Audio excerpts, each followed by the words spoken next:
আলাইকুম বন্ধুরা, দেখুন আমরা রাতালপুলের শেষ মাথায় এসে পড়েছি। এখানে হচ্ছে একদম রাস্তার শেষ মাথাটা আপনাদের সঙ্গে শেয়ার করি। এটা অনেক সুন্দর, আর কিছু ঘরবাড়ি আছে, ওগুলো পানিতে তলায় গেছে, দেখেন আপনারা।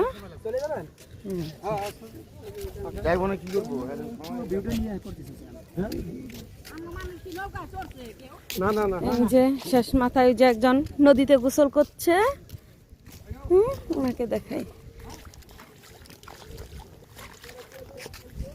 এই যে আরেক ভাই গোসল দিতেছে, নামতেছে, এখন গোসল দিবে, সেই জন্যে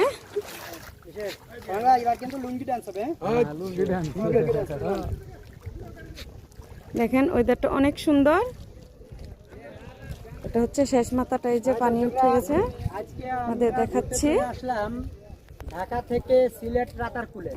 আসলে অনেকে হয়তো জানতে চাইতে পারেন রাতারপুলে আসলে আছে এখানে এখানে শুধু এখানে চারিপাশে তাকাইলে আল্লাহ হাফেজ।